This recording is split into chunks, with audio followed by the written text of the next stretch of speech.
లేపాల్సిందే, లేపి తనని కూడా యుద్ధానికి సహాయానికి రమ్మని అడగాల్సిందే అని కుంభకర్ణుడిని లేపాడు. లేపి మనం అప్పుడెప్పుడో పొందాం కదా, ఒక వరం పొందాం కదా, 3 జన్మలు చాలు అని అనుకున్నాం కదా విష్ణువేరుడిగా, నాకెందుకు వాడే వచ్చాడేమో అని అనుకుంటున్నాను. వానరులని నరులని మనం వదిలేసాం కదా వరం కూడా కోరుకున్నప్పుడు, వాళ్లే వచ్చారు.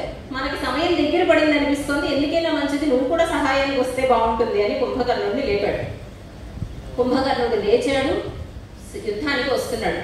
వస్తూ ఉంటే వెనకాల రావణాసురుడు సైన్యాన్ని పంపించాడు కుంభకర్ణుడికి సహాయంగా. అప్పుడు సైన్యంతో కుంభకర్ణుడు అంటున్నట్ట, ఆతడి తండ్రి అయినచో అమర మీరు నన్ను ప్రయోజనము లేదు. విశ్వనాథ్ గారు రామాయణ కల్పవృక్షంలో బతుకు. నిజంగా కనుక ఆతడే ఈతడైతే, ఆ నారాయణుడే కనుక ఈయనైతే, మీరు నన్ను అనుసరించినను ప్రయోజనము లేదు.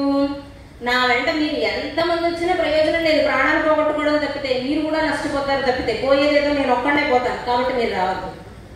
ఒకవేళ ఆతడి తండు కానిచో, ఒకవేళ నారాయణుడు కాదు అని అనుకుందాం అనుకోండి, అప్పుడు కూడా అమర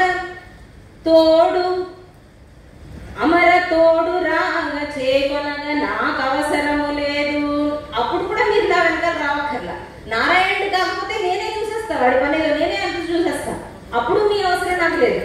ఒకవేళ నారాయణుడు అయితే కూడా మీరు రావక్కర్లేదు, ఎందుకని వస్తే నాతో పాటు మీరు పోతారు అని ఒకే పదాన్ని, అతడే ఇతడైతే పరిస్థితి అప్పుడు కూడా రావక్కర్లేదు, అతడే ఇతడైతే అప్పుడు కూడా రావక్కర్లేదు అనే చమత్కారాన్ని. అలాగే రామచంద్రుండు సర్వమూర్ధంబు చేతులెత్తి చూచును పురుషులెత్తికొనిలా. చిన్నప్పటి నుంచి కూడా ఎలా పెరిగాడట రాముడు, పెరిగినప్పుడు విశ్వనాథ వారి కల్పన, ఎవరైనా పురుషులు ఎత్తుకుంటేట రాముడు ముందు తలలు చూసుకునేవాట.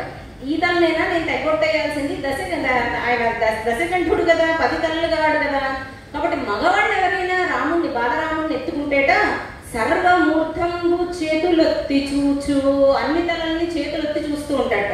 దేనికి?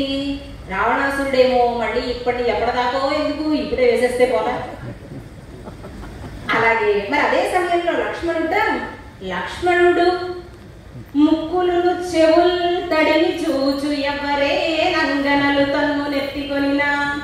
లక్ష్మణుడు ఏం చేస్తాడట, ఎవరైనా స్త్రీమూర్తులు తను ఎత్తుకుంటేట ముక్కుల్ని చెవుల్ని తడుగుతూ ఉంటాడట. ఈ ముక్కైనా నేను కోసేయాల్సింది, ఈ చెవులైనా నేను కోసేయాల్సింది, ఇప్పుడే చేసేద్దాం పని అని. అంటే కార్యసాధకులు వాళ్ళు వచ్చారు. పుట్టిన దగ్గర నుంచి పుట్టినది ఆదిగా వారు లక్ష్యం పట్ల దృష్టి కలిగి ఉన్నారు అని చెప్పడం అది చమత్కారంగా చేసినటువంటి ప్రయోగం. అలాగే ఎక్కువ రాముడి మీదే చెప్తున్నాం, రాముడి మీదే అనుకుంటున్నాం. ఒకసారి విష్ణుమూర్తి దగ్గరికి వెళ్దాం.